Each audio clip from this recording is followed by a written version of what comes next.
নতুন ভিডিও নিয়ে চলে এসেছি তোমাদের সাথে শেয়ার করবার জন্য। আসলে এই ভিডিওটা না আমি শর্টে বানাবো ভেবে রেখেছিলাম, ছোট ছোট ক্লিপ নিয়ে রেখেছি। তারপরে এখন যখন এডিটিংয়ে বসেছি তখন দেখলাম একটু বড়ই হয়ে গেছে, তো ভাবলাম যে চলো তোমাদের জন্য একটা মিনি ব্লগ না হলেও একটা ছোট্ট ব্লগ বানানোই যেতে পারে। তো দিনটা বেশ কিছুদিন আগের মানে ভিডিওগুলো। তো প্রথমে তো সকালবেলা মেয়ে স্কুলে চলে যাবার পরে ওইটা মানে এখানে আসলে একটা মন্দিরে পুজো হচ্ছিল। তো তারপরে হঠাৎ সেদিনই মনে হয় লাস্ট দিন ছিল পুজোর, তো হঠাৎ দেখলাম যে ওরকম মানে আওয়াজ হচ্ছে, সব কিছু বাজছে। তো বেরিয়ে এসে দেখলাম রাস্তা দিয়ে সবাই যাচ্ছে, তার মধ্যে বেশ কিছু জনের তো ভরও হচ্ছিল দেখছিলাম। জানি না তোমরা সেটা নোটিস করেছো কি না। তো যাই হোক, আর আরও একটা ব্যাপার, বেশ কয়েকদিন পর আমি বাড়ির থেকে বেরোচ্ছি। আসলে শরীরটা খুব একটা ভালোও ছিল না, মানে অনেক দিন, মানে প্রায় অনেক দিন, 1 সপ্তাহ কি 1.5 সপ্তাহের উপরে একদমই নিচে আমিও যেতে পারছিলাম না। তো যাই হোক, আজকে অনেক দিন পর একটু বেরিয়ে ভালোও লাগছে। তো এখানে ওকে টিউশনে তো দিয়ে এসেছি, এটা সন্ধ্যাবেলার কথা বলছি। আর সন্ধ্যাবেলা ওকে নিতে যাব, পড়া এতক্ষণে শেষ হয়ে গেছে। তো নিতে যাওয়ার আগে কিছু বানিয়ে রেখে যাই, কারণ ও এসেই আগে বলবে যে আমি কি খাবো স্ন্যাক্সে।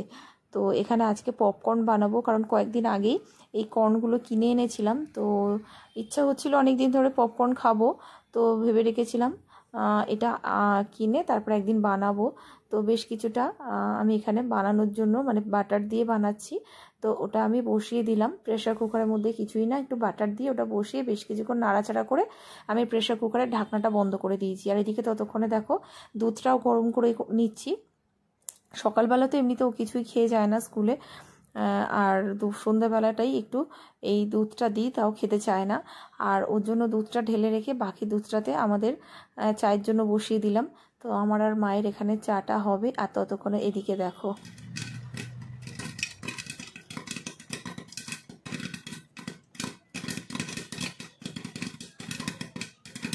আওয়াজটা নিশ্চয়ই শুনতে পেয়ে গেছো। হ্যাঁ, এখানে পপকর্নটা কিন্তু বানানো একদম রেডি হয়ে গেছে। তো এটাকে আপাতত খুলে উপর থেকে একটু চাট মশলা ছড়িয়ে দেবো, দেওয়ার পরে আবারও একটু মিশিয়ে এটাকে আমি ঢাকা দিয়ে এইভাবে রেখে দেবো যাতে গরম থাকে। তো এদিকে দুধ গরম করা বা চা বানানো, যেটা বানানোর সব হয়ে গেছে, রেডি রেখে গেছি। মানে মেয়েকে এখন আনতে যাব, ওকে আনার পরে জাস্ট খেয়ে নিয়ে আবার ওকে পড়তে বসাতে হবে, কারণ স্কুলের যে টাস্কগুলো থাকে সেগুলো মূলত আমাকেই করাতে হয়। তো চলে এসেছি ওকে নিতে, বাড়ির পাশেই। তো ও মোটামুটি পড়া শেষ হয়ে গেলে এরকম এই গেটটার মুখে দাঁড়িয়ে রাস্তার দিকে তাকিয়ে থাকে যে কখন নিতে যাব।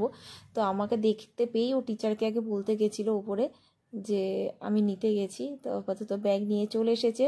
তো বাড়ি ফেরার পরে এখন ওপরে যাবে না, ও নিচে একটু খেলবে, আমাকে সেই জন্য বসতে বললো। তো আমি এখানে বসে আছি, ও এখানে একটু 10-15 মিনিট একটু খেলাধুলা করলো। এমনিতে তো খেলাধুলার সময়ই এখন পায় না, যা খেলার স্কুলেই খেলে। তো এখানে সন্ধ্যাবেলা উপরে আসার পরে ওকে ফ্রেশ করিয়ে দিয়েছি, পপকর্ন খাচ্ছে। আর এটা হলো রাত্রির বেলার ভিডিও। আমরা তখন খাচ্ছিলাম, হঠাৎ দেখলাম হাতিটা যাচ্ছে, মানে এই মন্দিরের পুজোর জন্যই এসেছিল। আজকে যেহেতু পুজোর শেষ দিন ছিল তো ফিরছিল।